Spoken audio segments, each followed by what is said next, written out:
received order at 6:36 p.m. Any declarations of special interest or general nature thereof? The teachers union owns the one in between 98 and 108. There has been a proposition by the contractor that I was using to do the ditching and culvert in front of my house.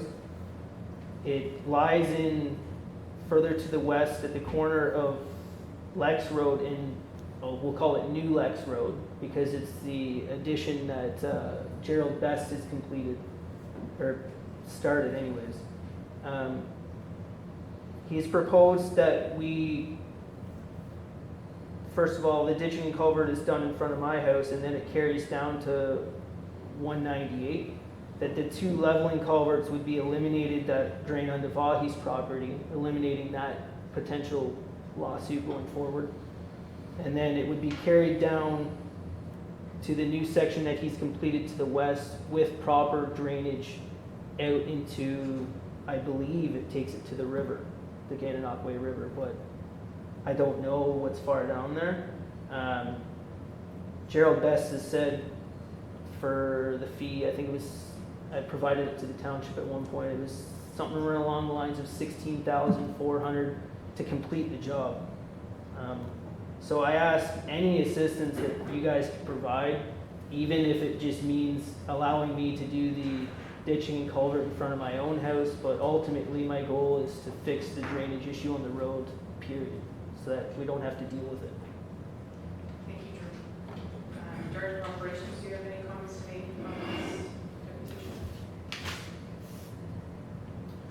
Thank you, Your Worship, and through you to Council. Certainly, thank you for coming in, Mr. Pirie. You know, I know each other, and we've talked a number of times. And Your Worship as well, I believe you met with us as well.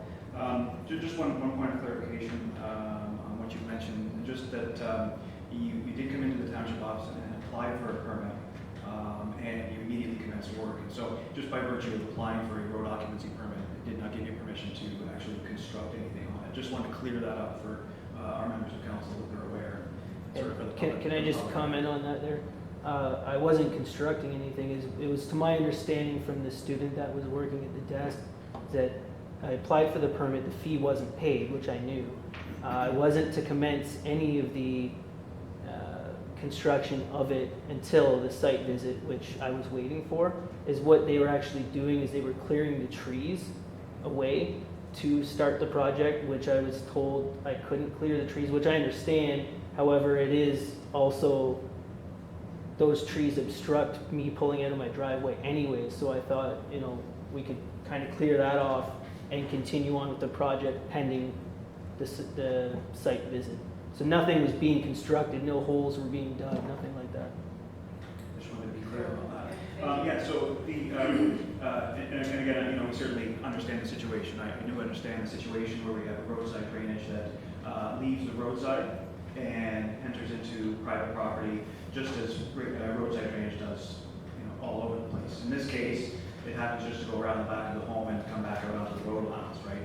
Most cases, the roadside ditch will outlet into some water course, and it may encounter another road, a kilometer down or so forth. But in this case, the water comes right back out. There are downstream drainage issues, as Mr. Pirie has mentioned, in that in the farm, the arable lands there, and we acknowledge that.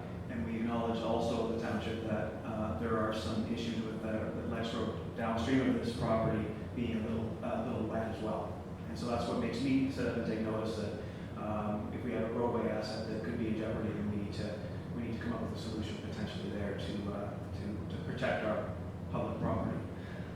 So the only other couple of comments I'll make is that the proposal that we received from Mr. Pirie through Mr. Best, the contractor on the extension project, was a solution, but it was a solution that moved water from one sub-watershed to another, and that's not legal. We can't do that without actually looking into, you know, exactly what the flows are and conveyance capacities and all that sort of thing. So we're not legally allowed to move drainage from one sub to another, even if it all ends up in the river. And the other issue that we would have to resolve, and you would as well if you were to do the work on your property or on the road allowance in front of your property, are that we would be moving water from a natural water course that goes in behind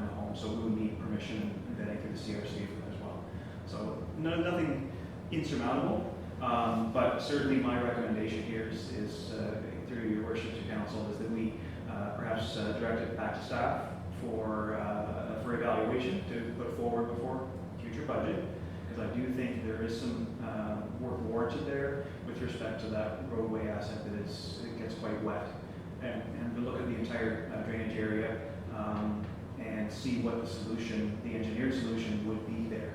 It's undoubted that it would be requiring the cooperation of a number of property owners along there, and it will cost some money.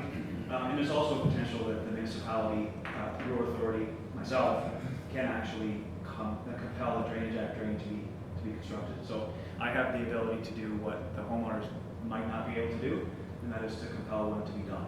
So I don't need to get the 60% that you do. That's right. Sorry, I failed to mention that. This, what I'm proposing is kind of like my last ditch effort at this, is what I've attempted to do, as maybe some of you are aware of, is how it works. To my understanding is that the township doesn't actually manage them. It's kind of an agreement between the property owners and the township to construct those ditches prior to the Drainage Act, 96 I think it was. So where I'm at now is I actually attempted to enter the road under a petition under the Drainage Act, to which I would need 60% of the landowners to sign on. Well, the problem is that the ditching and culvert is already completed up to 198 Lekx Road, other than my house. So you have people that already have ditching and drainage established that are now going to have to eat the bill for the engineers to come in, and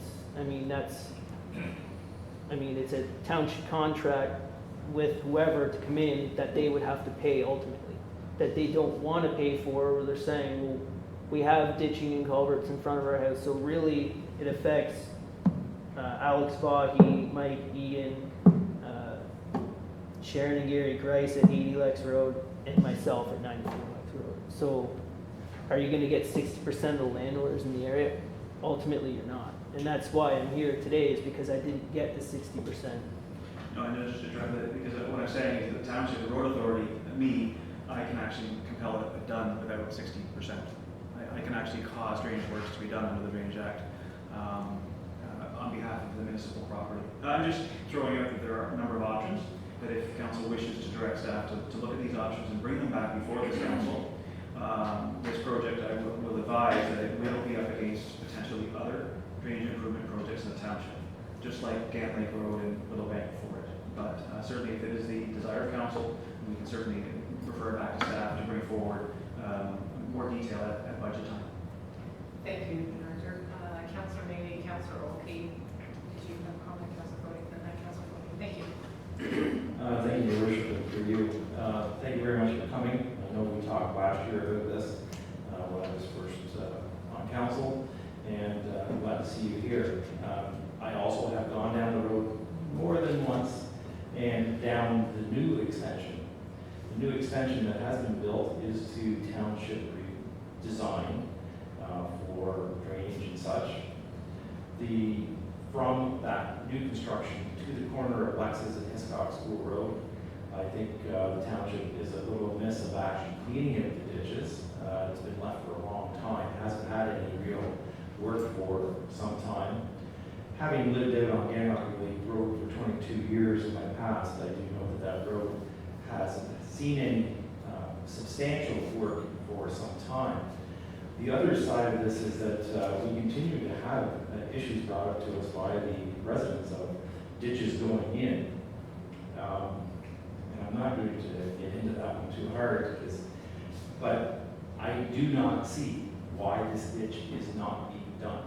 It blows me away that it's not being looked after. It's one section, maybe one or two homes of that whole road that does not have a ditch at the edge of the road, as we do almost everywhere else. So why are we holding back so hard on this? And yes, there might be a natural aquifer there that goes around the house, but I think that's where God put it, but we put ditches everywhere else. So we need to start doing it and get this solved, because his insurance is not pay for any more repairs on that basement or the neighbors. So let's see if we can move this forward, please. Councillor Wilkie and then Councillor Fodey. Thank you, Your Worship, and through you. I've looked at this ground. My former career, I looked at ground a lot. Spent a lot of time in ditches. I lived in it. Okay, what I saw here Resident control. is this, yeah, thank you. This ditch stops at a certain point, and water empties from it and flows around your house. I don't believe there's a natural water course there at all. I think that's a man-made water course, and I think you're the victim of it. And I agree with my esteemed colleague, Councillor Mabee, that something must be done about this. I don't think you should be on the hook for it. You've probably suffered enough. Okay? Someone with more local knowledge than me, is it possible to identify a named water course that runs there? Question. Councillor Fodey, would you like to weigh in on this? Love the way, thank you, Your Worship. I too, along with a number of the councillors I know, have been to this exact site and talked to Mr. Pirie. I thank you for coming and bringing this more formally in front of council.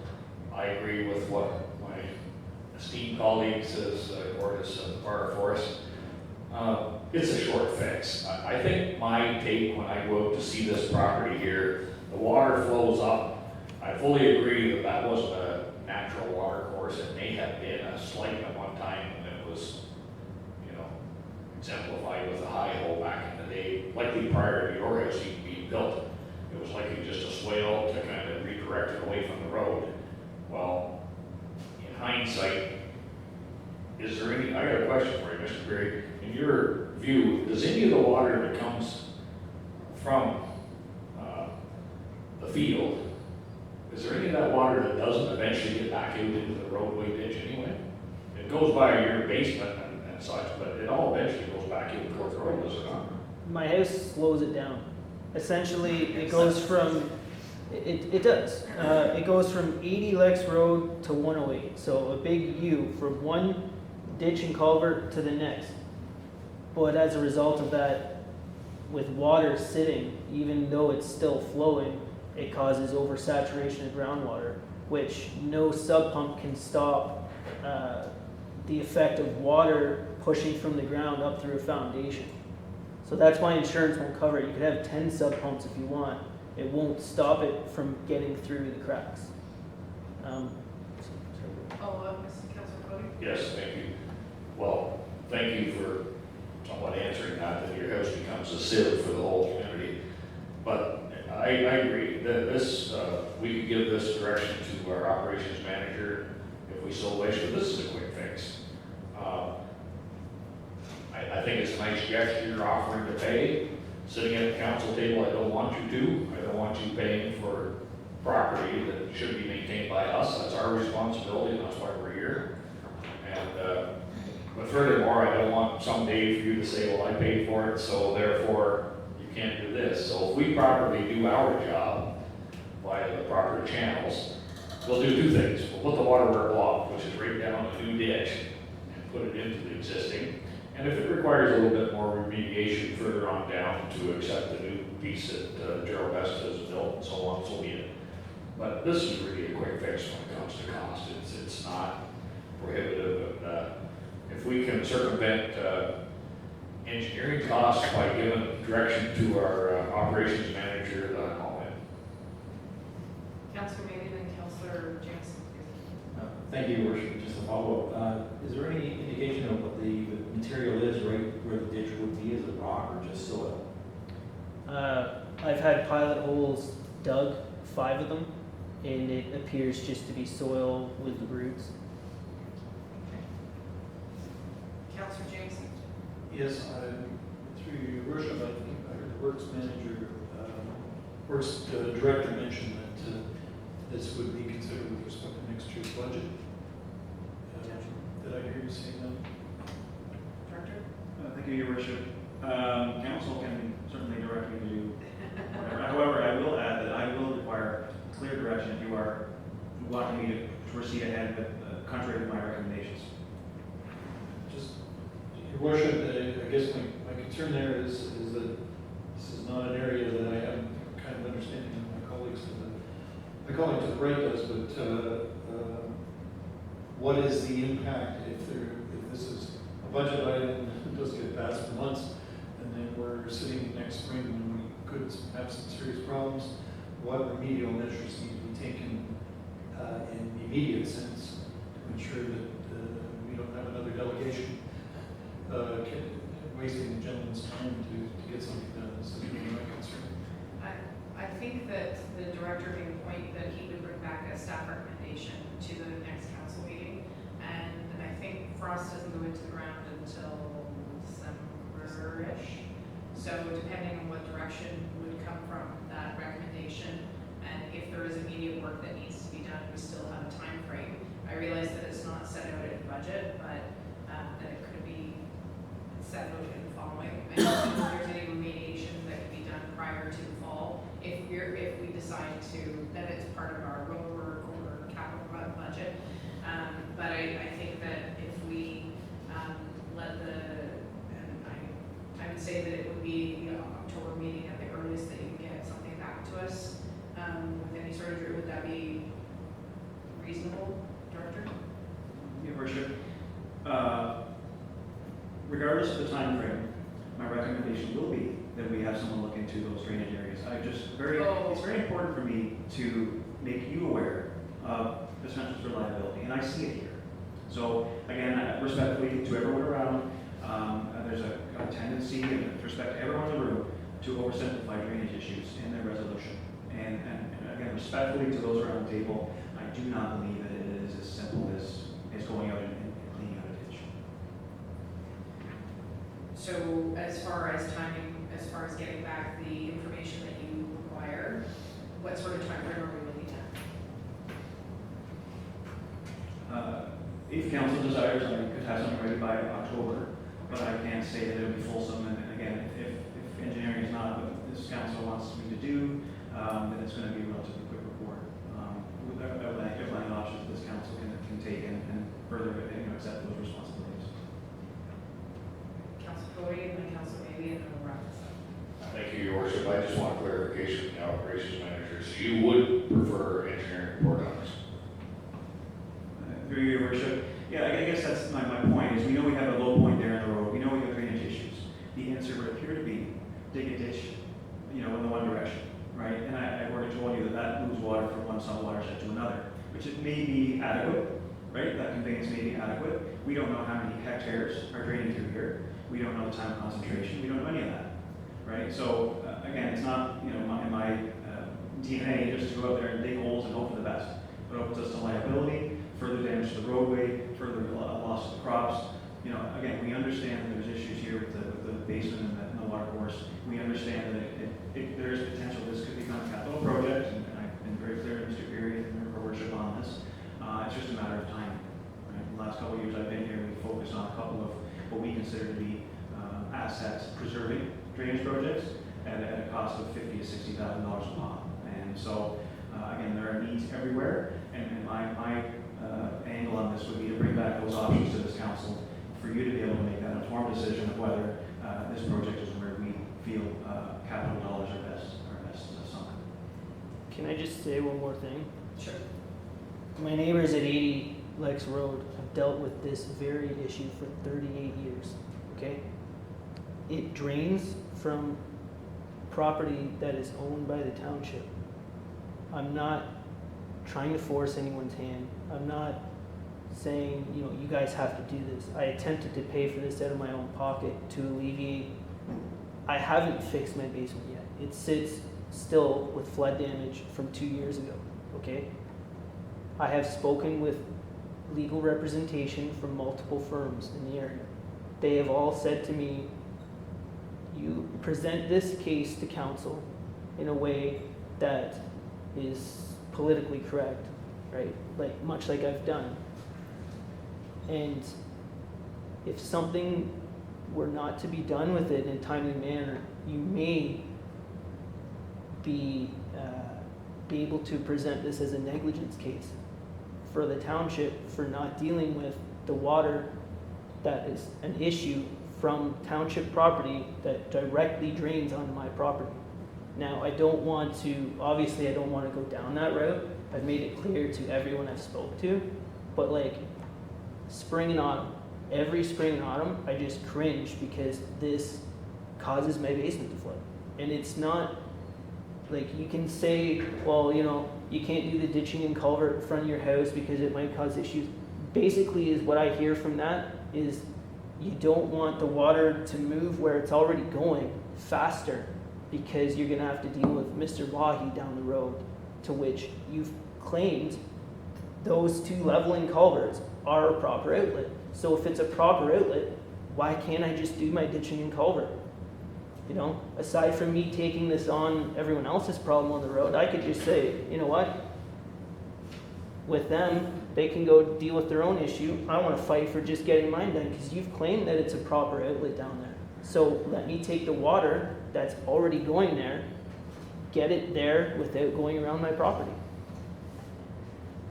So I think it's the way that's being left is that there's going to be a staff report back to council with recommendations on how to go forward with this as soon as the October meeting, unless there's any further direction from council.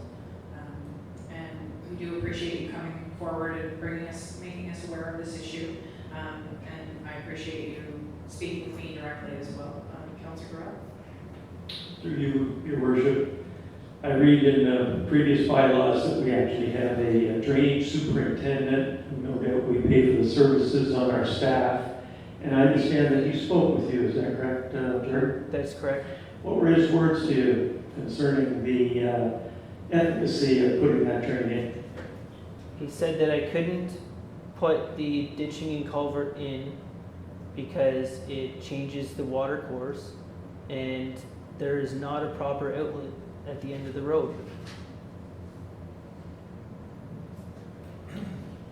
I mean, you were there as well, Mr. Goheen. I'm sure you can speak to exactly what was said. That was somewhere along the lines of what was said, right?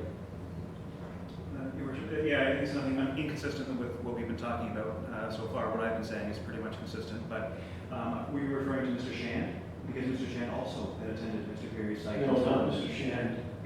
It's by bylaw, previous, 2 or 3 years ago, it would be Mr. Tuck. And Councillor Mabee, you had another comment? Yes, thank you, Your Worship. You had an estimate for the project that you were going to go ahead with. Do you recall that number? The estimate for the ditching and culvert in front of my own house or to alleviate the issue for the entire road? Because you're talking about 2 residences side by side, yours and the Uh, other, right? Yeah, so actually, the property, most of what needs to be done is actually township property in front of the lot 80 Lekx Road to my neighbors. And I've wanted to pay out of my own pocket to have that done for both of us because their basement also floods, but that was somewhere along the lines of like $3,000. I already have, I paid for the culverts. There's 2 sections that are actually in my driveway right now awaiting for the project. So it's, So would it be, I think it would be remiss for us to not have an engineer's report to say that, because I think the other point that you're trying to make, Director Goheen, is that if we just dig the ditch and we flood 2 houses down further, if we were to do that, to make sure that whatever ditching goes in there is appropriate for the water needs that may be going through there, but that would be part of the report that you would bring forward. Correct, Your Worship. I think my whole point here is that if we're going to sink public funds, if we're going to put effort into it, then let's do it right. Let's manage our liabilities when it comes to the legalities of drainage. I'm just trying to guide council in resolving this in just the best way that we can for all concerned. Okay, Councillor Morella, and then we'll tie this up. Just one final comment in that report that I would like added. What is the drainage situation on Mr. Best's property? Which direction does it go? And because you use the word another drainage system, and rather than this may be just a blockage in the same system, you use the exact term, we can't be dumping water into another drainage system. So in that report, where's Mr. Best's water going? Is it the same drainage system or is it a different one? I've seen this property and it looks to me like it's just a piece of high ground that's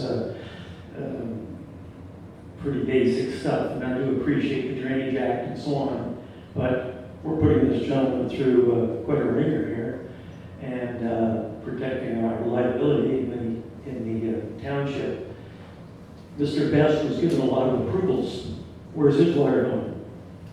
Because I think that this water is going to end up in the same place, no different. Before we carry on, and I know you want to wrap this up, the issue I have, as much as Gerald Best has been, you know, very helpful to me and I consider him a friend, that section of road that Mr. Mabee mentioned actually adheres to the town policy. I think maybe you should relook at where that water does go, because at the corner of Lekx Road and Bill Lex's driveway, which runs north-south, is a low spot. The water comes from the middle of the hill down, and it comes from the 198 and over. So there's two ditches that go to one low spot with no proper outlet for it. So I mean, I had mentioned to the township before that that section hasn't been formally taken over by the township. It's still unassumed and used at your own risk. That maybe going forward with the township, they might want to suggest that that get fixed and cleaned up anyways, which would be the job at $16,400 that was quoted by Gerald Best. So kind of him having to do that on his own because it is a section of road he took on. Okay, so we'll definitely have some response back from staff in regards to this, and then we'll hopefully have some answers for you sooner. Thank you, Jordan. Thank you. Okay, so moving on to number 4, staff reports, fire report number FI 008-19, open air burn law. Chief, would you like to speak to this? Thank you, Your Worship, and through you to council. The burn bylaw that we have in place over the last few years, since 2001, I think it was, doesn't been kept up to date, was never signed by council, and therefore probably doesn't carry a lot of weight. In the last few years, we've had several burning complaints.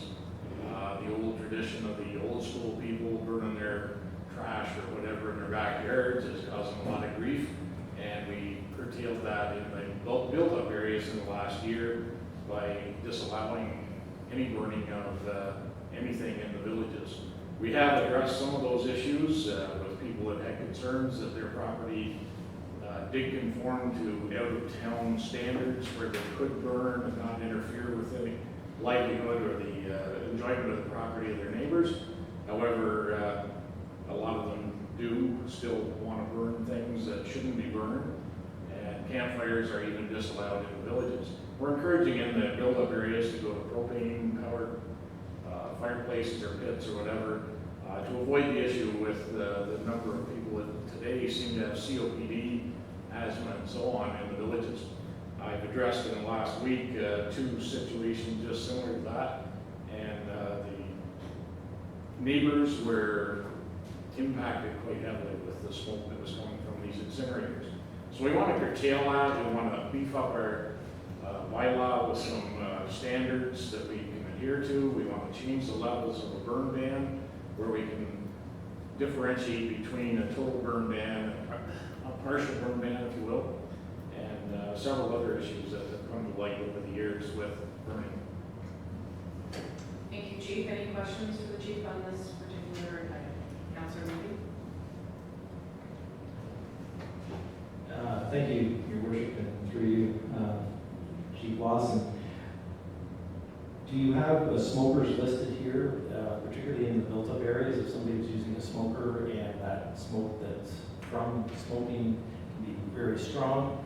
Having had one at my house now since the kids moved back in, it can be very, very strong, just like a wood fire would choke you out. So I wonder if in our built-up areas, whether you have that listed. utensils or cooking bylaw, I guess if you will. Some of the units I do know what you're talking about there with the smokers. It's one of those things where neighbors have to respect neighbors, I think, in a lot of places. That if you do have a smoker in your backyard and you want to use it, don't wait until the wind's blowing in your neighbor's window, I guess. But a little respect for your neighbors, I think, would go a long way. And the units are out once the food is done, and that's one of the recommendations of the campfire. In a burn ban situation, as you can cook on a campfire, but it has to go out just as soon as the food is cooked. Go ahead, follow. And just as a follow-up, I did recently just get a burn permit myself for my own, since I do have a fairly large burn pit, and it was fairly simple, other than when I went to your ITI burn permits, it wouldn't let me in that way, so I went in through the township, through the fire services, so I don't know whether there was a little glitch with that, or, anyways, I got mine, so I'm good. Councillor Fodey. Thank you, Worship. I'm just glad that, I would like to think that we're going to give this a green light and pass this. If we've had this on the books since 2001, there's a lot of shame and blame to go around a number of people over a long period of time. It's just neglect that this is sat idleness on. Shameful action. Councillor Jameson and Councillor Gordon. Your Worship, I had the opportunity to exchange the messages with the chief on this because there have been a couple of issues in at least one of the villages in the ward, well, actually, both villages in our ward, to the extent that, and I just want to, hopefully I've got this right, Chief, that as a result of getting this passed, we can start to take a look at what we really need to do with the villages. I was dealing with a couple of neighbors concerned about quite a large fire pit in a backyard, proximity to houses that would be very few meters away from the pit. And it became a level of complaint, but at the time I was told, and this is just a few months ago, that it was probably okay, but there wasn't a lot of clarity, and the chief subsequently has let me know that that would not be okay as we move forward, and I look forward to the opportunity to see that applied reasonably but consistently in our built-up areas. Councillor Rowe. Thank you, and through you, Your Worship. I commend the concept. I have a lot of concerns concerning the setbacks. And Chief Lawson, do those setbacks come from a manual, or were they established by us in the township? And I'm referring to roads, ignition items, buildings, anything. It struck me, and I read it very carefully, it struck me as being very restrictive, and there would be a ton of properties in rural areas that would never be able to measure out and put a fire pit. And that may be the desire of the township to say, frankly, we don't want any burning, because that was very restrictive, and I could name a bunch of properties. And when I look at the island properties, and I'll mention Tar Island, those properties are so tiny in their width, you would never be able to put a campfire in any of those properties. And the chances of this township enforcing that, I don't give you much chance at it. You wouldn't have enough enforcement agents. They are also people from away. Another concern that was brought to my attention is no one in this township understands our rules, particularly our summer people. If we are going to pass this bylaw, we need to send a letter out to everybody who is a taxpayer, because I've had complaints because it's summertime, household garbage burning, the worst of the worst, I won't use the names of the stuff, the worst of the worst, and people from away, south of the border, are very unaware of the potential rules we have. So number one, the setbacks. Can we reduce them? Number two, enforcement. We don't have a fire prevention officer. We have one bylaw officer and yourself. And I just don't see that, you know, I can make a phone call to my neighbor and say, hey, guess what's going to happen to you? You're going to have $800 bill in your mail. So I have some real concerns about it. The concept, okay, the setbacks are a big concern. Can we reduce them? Or would it interfere with proper fire management? I guess. Thank you. Chief, I'm just gonna put this motion on the floor because I should have done that at the beginning of the discussion and I apologize. Moved by Councillor Jameson, seconded by Councillor Fodey, that committee of the whole recommends that council authorize the mayor and clerk to pass a bylaw to regulate open air burning in the township of Leeds in 1,000 hours. So answer the questions, please. Thank you.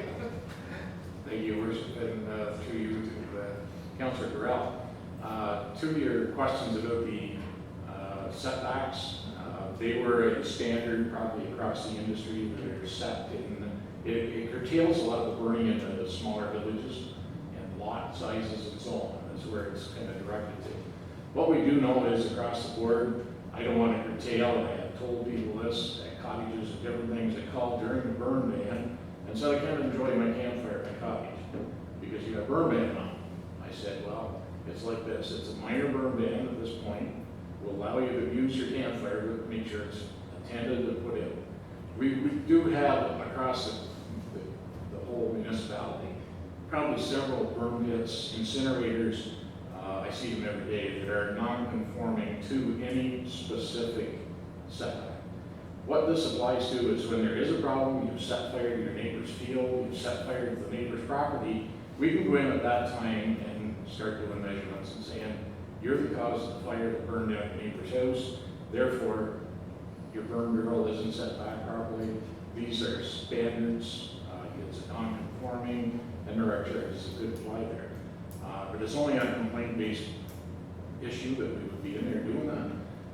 For the most part, people will be quite content to take care of their fire pits, their incinerators that's in the areas where they're allowed, and it's just when we do get complaints or we do have fire that we can address these issues with these setback areas. Further discussion on this motion?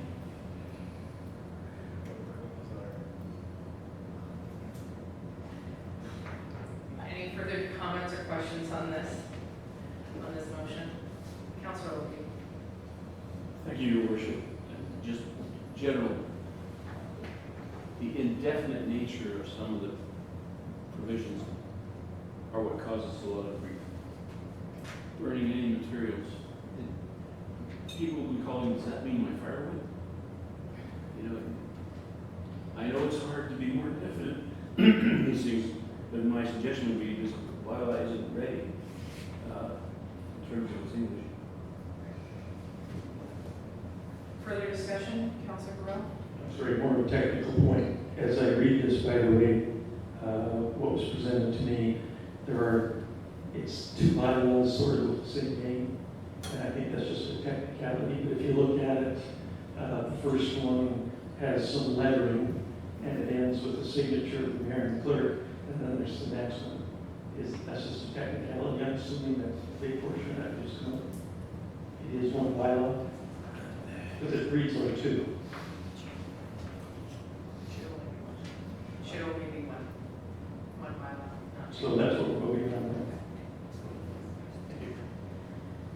So I've heard that, that perhaps this isn't ready to be passed. Maybe there's some more discussion further on this, or I can call the question, or we can defer it, or I can call the question. I'm looking for consensus around the table. If you think it's ready to be voted on, then we can move forward, or if you'd like to go back to the chief and have further discussion about the technical details. I would acquiesce to the fact that when you're talking about any material, then it is wood is for a campfire. It needs to be maybe a little more clear, and I'd rather get it right the first time. Chief? Okay. Thank you, Your Worship. The materials that we're talking about, I think were addressed in one of the paragraphs about not any materials. It was more to the treated wood products, toluenes, plastics, styrofoams, and so on. General garbage, household garbage. The other night I dealt with one that was manure, pet manure, and it wasn't wasn't that great, and it was in the middle of Bill's limestone. I just explained to the gentleman, would you like it if your next door neighbor did the same thing and it blew in your windows? To which he replied, no, I said, so that was the type of thing that we're trying to curtail, is any of the toxic materials, not necessarily any wood products. If you're burning firewood or you're burning charcoal in your barbecue or whatever, we're more than happy with that. It's the offensive materials when it burns, there's a toxic gas given on, and people are being sick over that. Councillor Burrow? Once again, I appreciate the enforcement, but if it isn't convenient, and if someone is on an island and they're burning their garbage because they live on an island and there's no garbage pickup, and they don't know any better, who's going to drive out there and issue, put their fire out for them and issue them a fine because a neighbor said Joe Blow down the way here on the island is burning garbage. And that is a real deal there. Any Through further? your worship, just to answer Councillor Charles' question there, we will respond to those calls on a complaint basis.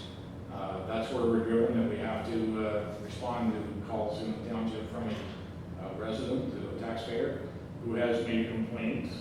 Maybe it's a neighbor-on-neighbor deal, but we'll sort that out when we get there. If it is that they have burned garbage, it's quite evident with the residue that's in these pits and incinerators and things, and no respect for the neighbor. It is against the bylaw, as it states here, to burn garbage and toxic materials, and therefore we could levy fines. The biggest thing is we've been issuing warnings. This is against the bylaw. We cannot do this. If you would cooperate with us, at this time it's a warning. Next time we come, we'll have to levy fines. And that's what the bylaws will do, is to have some teeth, that we can actually, on repeat offenders, do that. Okay, Councillor Jameson and Councillor Fodey. Your worship, I appreciate Councillor Garrell's point about enforcement. But I think I also the point he made earlier about education, really fundamental challenge we will have in education. Clearly, we can defer it, but like a lot of things in the township, including property standards, bylaws, and so on, we are lacking in the township, and we looked at it. And this is another example of it. And we start with the built-up areas, that is the villages, where really we can set the example and set the pace. My question is, unless we really understand what the technical limitations are to this particular bylaw, I would like to know that before we consider deferral. I would rather see it move forward and get into the process of educating our residents and our neighbors to this challenge and moving forward on that basis. Councillor Fodey? Thank you, Your Worship. I too would like to see this move forward. It's been sitting here collecting dust since 2001. I think Councillor Corral maybe made the best comment on this whole subject matter. If we should pass this, get it in a print form and get it out to all the residents who are on our tax roll and make them informed. But as Councillor Jameson said, our education process has started, but I have a lot of confidence in our fire chief and the comments he's made so far tonight in that, how he will address these given situations. But until we get a rule, we have no rule. Sorry, Councillor Grove, just 1 second. It's been suggested that maybe we make an amendment to the motion, which basically allows for further review before it comes to council for final passing, and then we could have further comment for clarity and wording before it comes for confirmation before it comes to council. Would that be okay? Councillor Grove? I think that's a step in the right direction, and I was just wondering, I am a little concerned again about the setbacks, because I appreciate what Chief Lawson has said, that there is some wiggle room in here, but when we start putting numbers on a piece of paper, that does reduce wiggle room. And I'm wondering if we can't change some of that wording to reflect some wiggle room in there and saying, in a safe manner, or something of that nature. I know what I consider safe might be different than the next guy, but if I'm standing by the fire with a bucket of water, et cetera, that's safer. And yet we have these hard rules, 20 meters from this, 20 meters from that, 20 meters from just about everything. If we put it on paper, does that open us up to a situation we don't want to be having? And yet, have the flexibility to allow campfires on smaller properties.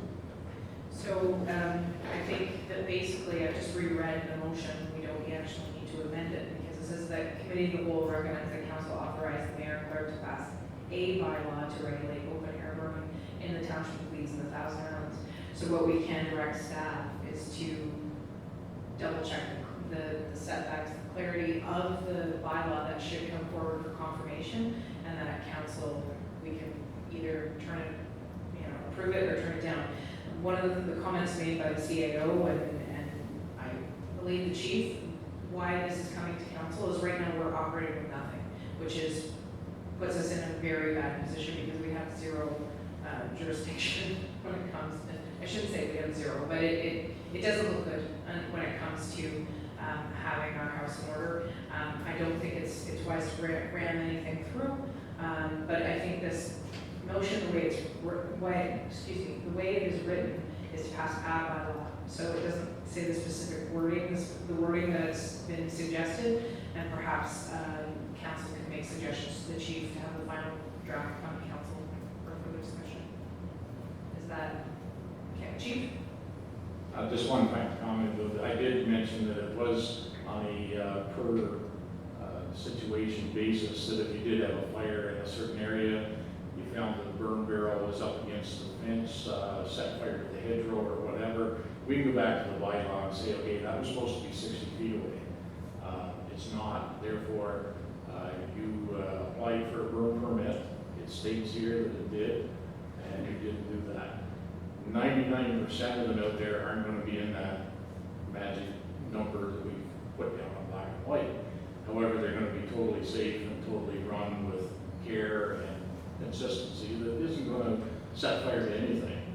But it's those ones that have the fire, wound up, they're up against their neighbor's fence, they're up against their barn or wherever, they're the ones that we will apply the bylaw to. And if it's indiscretion as well, but it's not going to be something we're going to race out and start being fire Nazis.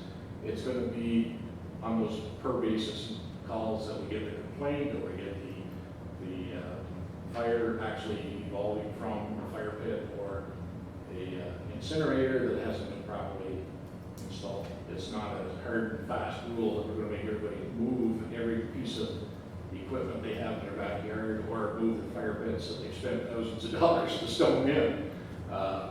And the campfires at the cottages and so on are fine as long as they're operated properly.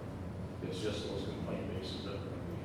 Or if a new customer comes in, a new taxpayer want to build something, it could be recommended and it could be on a per site visit then to look at it and say, you'll be fine, we can get change the rules for you here.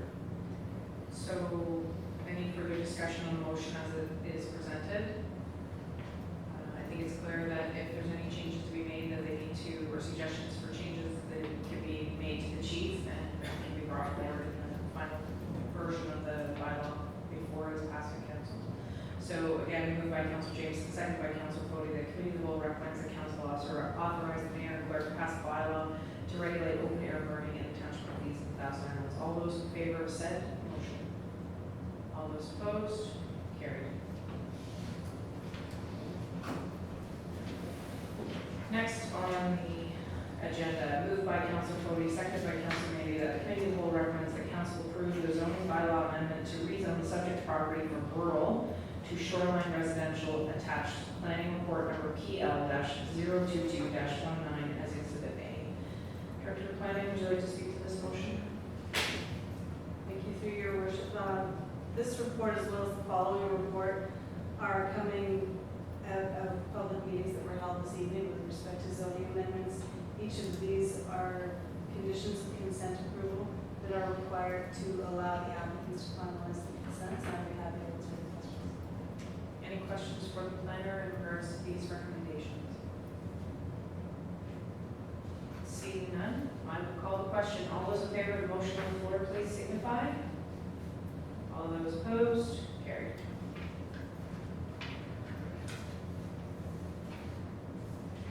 Next motion on the floor, moved by Councillor Mabee, seconded by Councillor Jameson. The committee of the whole recommends the council approve the zoning bylaw amendment to rezone subject property from rural to rural special exception zone RUXX and attached planning report number PL-024-19 as Exhibit A.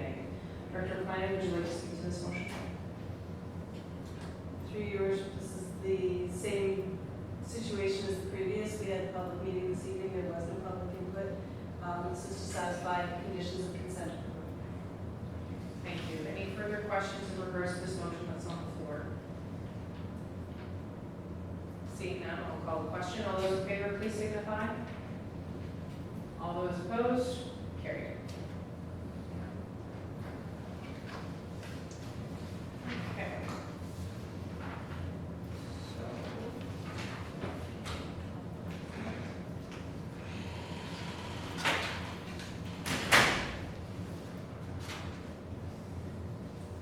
So next on the agenda is the Rockport Customs House renaming, and that we received an in-camera report that I received direction in camera at the last meeting in August from council to make this announcement at the official naming of the Rockport Customs House on August the 10th, and that the necessary bylaw be prepared for approval. Kim Goodman, Manager of Community and Business Services, provided an in-camera report, and the recommendation is that council direct the mayor to announce the dedication of Rockport Customs House in honor of Gordon Keith Brown at a public ceremony on August 10th, 2019, and that further council directs staff to bring forward the bylaw to confirm the dedication at the next regular meeting of council. So the next regular meeting of council is next Monday night, but I felt that it warranted discussion this evening for clarification purposes that we did follow proper procedure in regards to that, but that it was done to honor our former MP, and the discussion was an easy one, to be honest, and it was a great day for the Rockport Customs Group, the Friends of Rockport Customs, who worked very diligently to rehabilitate that property, and it was a very proud day to be part of that, and we thank the group for all the work that they've done. So that would be coming forward to council. Now, number 6 on a notice of motion. There's 3 notices of motion. Councillor Fodey, would you like to speak to the flashing light intersection County Road 2 and County Road 3? Please, Thank you, Your Worship. As I mentioned at a previous meeting, actual neighbor of mine, I don't want to take credit where it's not due. Neighbor of mine suggested this in occurrence to an accident that took place involving a tractor trailer and a pickup truck here about 6 weeks ago. And it's pretty self-explanatory. We have a flashing red light heading north on Reynolds Road to Highway 2. And with all the activity of the Rapid Valley restaurant, the traffic there with all around the fuel islands back at the restaurant, it is a dangerous intersection at best. If we can alleviate another incident or worst case scenario of death, and by all means, we need a red flashing light there. So the formal notice of motion will be coming forward to council. Thank you very much. Councillor Mabee, notice of motion flashing light on stop sign at 401 and County Road 2 westbound ramp. Thank you, Your Worship. It has been brought to my attention by a resident whose son happened to be riding a motorcycle and got T-boned at this and spent some months rehabilitating and in the hospital. But having been a long-time resident of this area, there's been plenty of accidents there. Over 10 years ago, there was somebody actually killed there. The MTO has tried to mitigate it by realigning the rampway, but at this point, I do believe we do need a flashing red light on top of each stop sign, which happened to be a 4-foot stop sign in the back. And there was an accident on Sunday that it resulted in injury. So we just need to move this forward, get MTO to step up and get a light there. Next thing would be actually traffic lights. And I don't think we need to maybe go there yet, but if it continues, that might be the next recommendation. But definitely love to see a flashing red light on top of both those stop signs to see if we can mitigate any more accidents at that intersection. Thank you very much, Councillor Mabee. So we look forward to those 3 notices of motion. Oh, sorry, then. I apologize, I'm cutting you off early. So the next notice of motion is letter to the MTO Class G driver retesting. Thank you, Your Worship. There's 2 of us here, and I don't know how many others have special licenses that you have to be retested on a regular basis. I know for Terry and I, we're being retested every 5 years with medical and such. It came to mind that with distracted driving, young drivers and such, there's new rules all the time. Even our stopping at school buses fines have changed over the last year, let alone distracted driving, cell phones and such. My recommendation is that G-Class drivers get tested every 10 years. This is a written test. It's to re-educate, retest the skills, and bring forth any new regulations that have been brought forward through MTO to the drivers, because I think it's vital that refresher, even if somebody takes and rereads the book, and I know I do every time I do a test, you're going to capture something more out of it. And it's important that we try to help our citizens stay safe. We travel up and down 401 many, many times, and I can see many people who are distracted drivers in many ways. Even coming home tonight, there's somebody there, he's like this driving, and he's over the center line toward me, for what reason, don't know. And I'm sure Councillor Fodey could also have more recounts than shake a stick at with his commercial driving that he's done. But I think we need to move forward and have a recommendation to MTO that G-Class drivers are tested every 10 years, just a written test. If they fail that, then there might be more testing required. But at least it would give them and reinforce the education they have had and the abilities that they do have, and just to instill in their mind what they're doing out on that road. Thank you. Thank you very much for those notices of motion from both councillors. Appreciate that. Before I go on to my mayor's update, I'm going to ask Councillor Jameson to say a few words about our trip to AMO in Ottawa. Councillor Opie, myself, and Councillor Jameson were in attendance along with Nigel White and Adam Lee. Thank you, Your Worship. Yes, we were at the AMO conference in Ottawa at the expense of our local taxpayers, so that it is very important for us to have seen value in that and to discuss among ourselves as we move forward whether these are things we need to do, whether it's Roma or good roads or whatever it happens to be. There are approximately 900 delegates there. Half of those delegates were elected council, so it's more than just people like us and councillors from all over the province, which was an interesting opportunity, especially for the sidebar conversations that we had with people.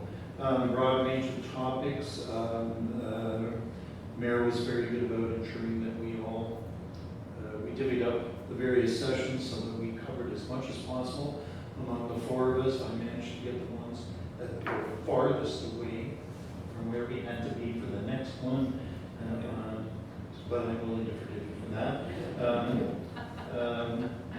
But we learned an awful lot, I thought. I think the value in these gatherings, in this particular gathering, was the information that was shared, everything from economic development to fire services, and to the lot of challenges that all of the municipalities are facing, the successes and the failures that some of the municipalities have seen with respect to certain topics. And keeping it as broad as possible, this information should inform us as we move into our operational review and our budget process. And as I said, contact with other council members was very important side conversations and opportunities perhaps to look at sharing. In this current environment, we are going to see some challenges ahead of us that perhaps the last 4 to 8 years we have not seen. So there's very, very good reason to stay close to the people that we met. The presence of both the Premier and all members of the Cabinet does reflect the importance of municipal government in the political zeitgeist. I'm not sure if it's doing us any good, but we are a powerful lobby. Now, a personal comment, and it was pretty clear to me in listening to the Premier as well as the Cabinet, there was nothing there to suggest that some of the expectations of downloading that we may see over the next year or two, there's certainly nothing that gave me the feeling that that was in any way mitigated.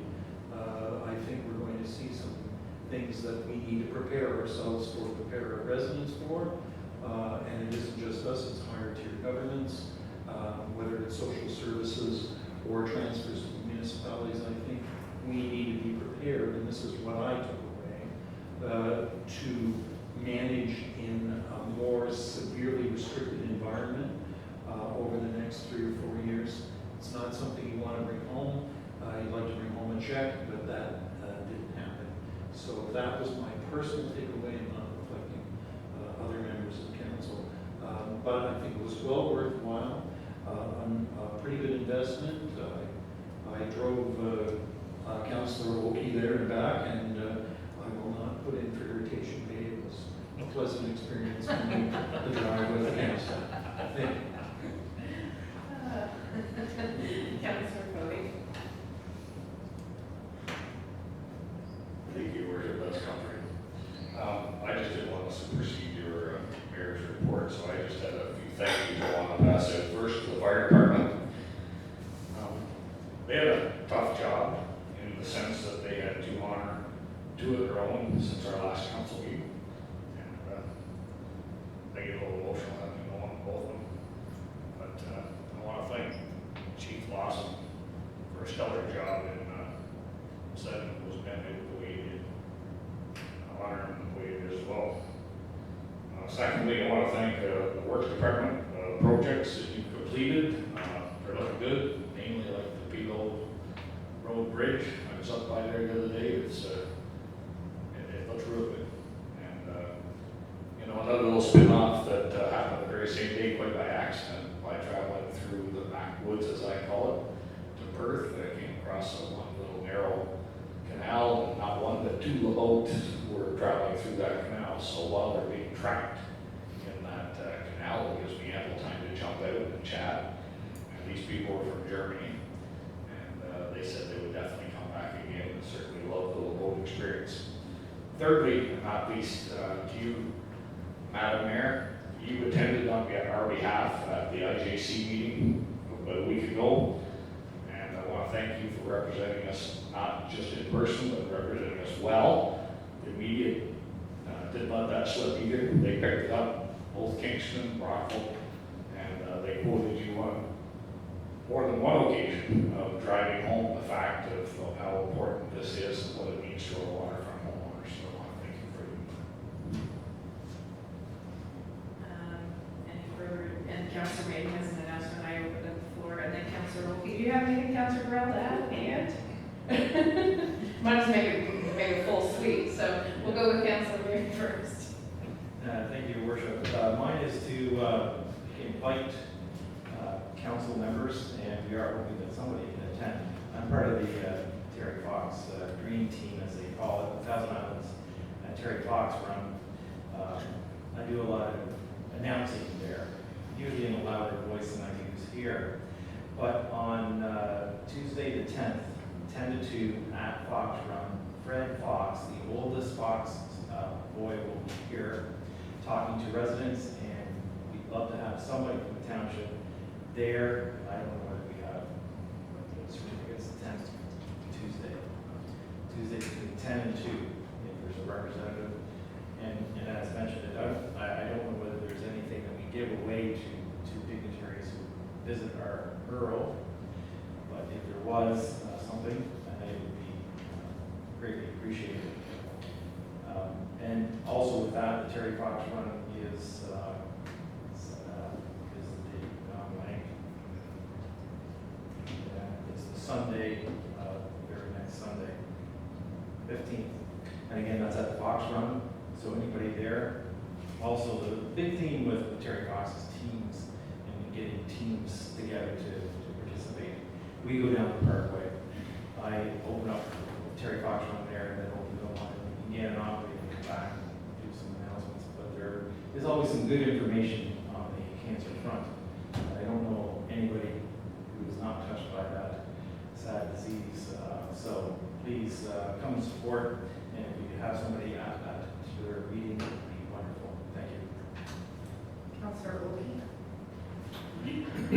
Thank you, Your Worship. I have two things I'd like to answer, rather different. The first thing I'd like to say is a very sincere thank you to yourself,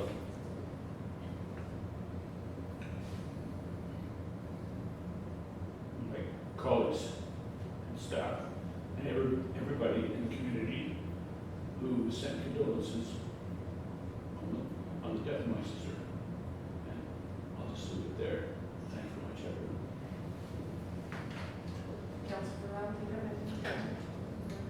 And I should express regrets from Deputy Mayor Lackey, who was unable to make the meeting this evening, and he did send his regrets earlier. So I will move on with my mayor's update, which is quite extensive, and I will try to get through it quickly. To go back to the IJC meeting, that meeting was held a week ago this evening in Brockville at St. Lawrence College with a number of all the other Seaway mayors were in attendance, except the town of Rockport at the time, along with some other MPs who were in attendance from Charlotte and another, it's escaped me, I apologize, and a number of members from the board who were there. I was sort of quipping that it was a good thing I didn't wear a red dress because it would have matched my face at a certain point in time that I was giving my comments, mainly because that our residents and our businesses have deserved much better communication than they've received, but moreover, the plan for the future, if any, needs to be clearly communicated, because as of right now, based on the plan that is presented the way it is, we are faced with something particularly horrific for next year, if nothing changes. So just based on average rainfalls and the current levels of the Great Lakes, all the water's got to come through the straw, which is us down in Montreal. So we will be pressing the IJC to get more information out to the residents that is in better terms, in layman's terms, and we are hopeful that they will schedule an open house, but keep in mind that the writ will probably be dropped in the next week and a half, 2 weeks, which will sort of stop everything, unfortunately, for those 30-some days. So I will keep everybody abreast of that issue as it goes forward, but please note, I will be looking for direction from council if there's further lobbying required at Parliament Hill and at Queen's Park if necessary. So just keep that on the radar. There's a number of things that have happened over the last little while. We were involved with the United Way golf fundraiser for Gord Brown in benefit of the Canada 150 rink, as well as the United Way, which a number of our residents would benefit from those services that United Way supports. Rockport Customs opening and Gord Brown dedication of the building, the Customs House building, which is on the 10th. American Graffiti in Sealy's Bay was another huge success, as always. It was a great weekend for Sealy's Bay, and there was something else on that day as well. Oh, the plowing match was that day, and a number of the members here as well attended, and I plowed a very straight furrow. I was impressed with myself, and anyways, because I was never allowed to plow, so it was a big opportunity for me. September 6th is the community grant deadline, so very important for all those community groups that are looking for additional funding for capital projects, and we've changed the guidelines somewhat, so it's not all about capital projects.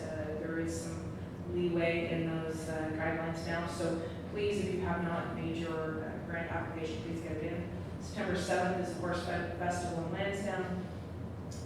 September 13th, the OLG recognition event and a public movie, which is going to be happening in Gananoque at the, I believe, the town park. I'll get further details out to the council about that and on my Facebook page. 21st September is the Lynchers Turkey Fair.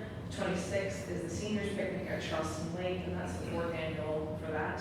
27th of September is Small Halls Festival in Sealy's Bay, followed by, on the 28th, the Sealy's Bay Turkey Dinner. So if everybody's having some cravings for turkey, and it's a little early for Thanksgiving, but you might want to head there.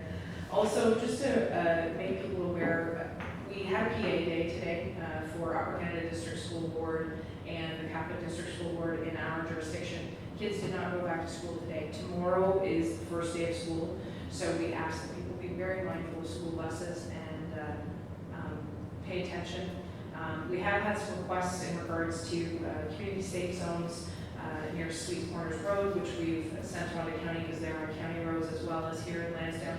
It is quasi-signed here, but people have to slow down in the village, supposedly to a 50 zone already, but out where Sweet Corners is, that's an 80 zone, so it's considerably different. So we will be going down that path, so you'll hear more from me in Front County in regards to that. I would really like to thank our seasonal summer staff that we have had here. They do park operations, maintenance and lawn, flowers and horticulture, and they also take care of the swim program as well as the Sealy Bay Marine Harbor.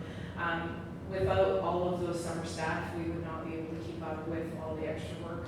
And also that forward-facing piece for all people that come to the township and attend our facilities and parks, wherever they may be. And it is nice to see the little boats coming through, but our docking in Sealy's Bay has apparently, I think it's up some 30% for seasonal rates, so that's a positive thing for Sealy's Bay. Staff is busy working on the first newsletter, which will be out this fall, so you can watch for that. So that'll be a nice step forward. And you should have also received the community recreation guide, which has gone out. So that is basically in a nutshell what's been going on. Oh, and the other thing was the BRE. The county put on a meeting for business retention and expansion. It was a data collection and focus-driven exercise, and the CAO and myself, as well as a couple of other local businesses, were asked to attend. This was a county-driven effort, and we will be bringing this information back to the Economic Development Committee for discussion once we have the results from Amber at the county. Do you have anything to add to that? Just that the information that we received is being, and the feedback from the mayors is being processed by, and we're being asked to keep that confidential until the final report. At that time, it will go into to copy to council and to the Economic Development Advisory Committee at the same time, so that the committee can present their recommendations to council based on that report. Lastly, not to end on a sour note, but just to provide some further closure. Today was the sentencing of the former chief, Jerry Bennett, for the town of Gananoque and the township of Leeds and the Thousand Islands. He was sentenced to 9 months in jail, 1 year probation, and for further counseling and rehabilitation, and then 10 years prohibitive. He cannot be part of any volunteer group or hold any sort of position where he has authority over assets, whether it be monetary or physical assets. I was quoted in the paper today in regards to being disappointed with the number of municipal employees that were there to support the chief, and I'll stand by that comment all day long. Because it's not fair to the employees that work here and who are honest and considerate and aware that they're in a position of trust. So when I make the comment that I'm disappointed that other fire chiefs from other jurisdictions came to support the fire chief, I'm not saying they're doing anything dishonest, but what is it that they hold from a values and moral standard? And that's what my concern is. Because the municipal employees that we do trust on a regular basis to do their best and to do it honestly, we rely on your information here at this council table.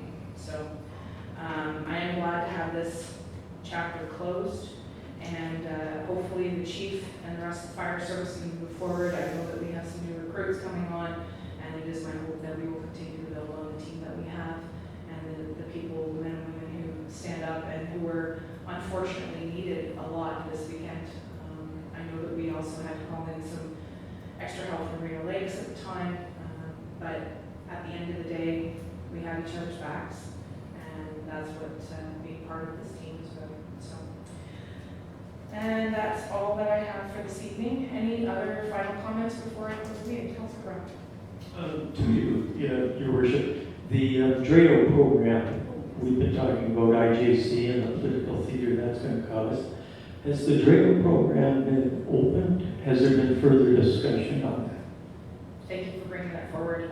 We actually had a connection with Kevin Fitzhugh, our contact at Ministry of Municipal Affairs and Housing. He is supposed to, I believe next week, we're supposed to go out on tour to look at specific instances where flooding has caused great damage.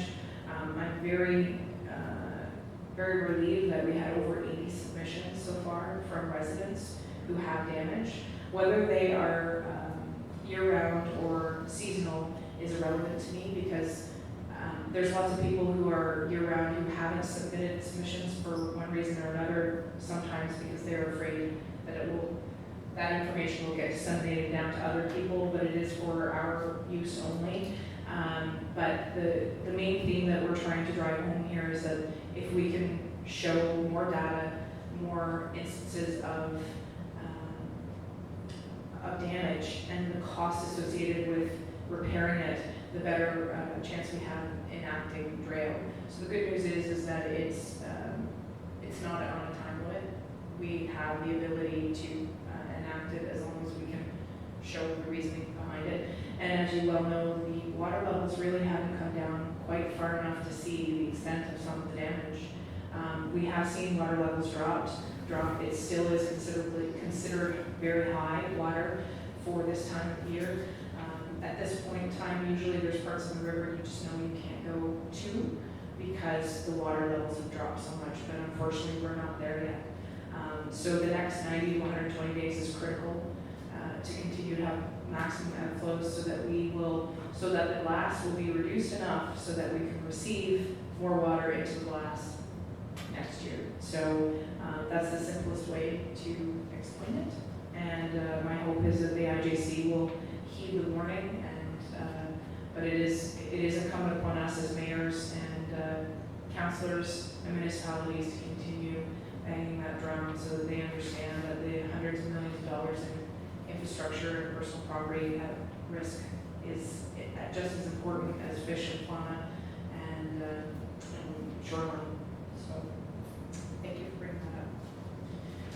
So we will report back as soon as we have any recommendations from the ministry and Kent, Mr. Fitzhugh. Any further discussions or comments to be made prior to closing the meeting? Moved by Councillor Fodey, seconded by Councillor Jameson, that committee of the whole adjourned. All those in favor, please signify. All those opposed, carried. Thank you, everyone.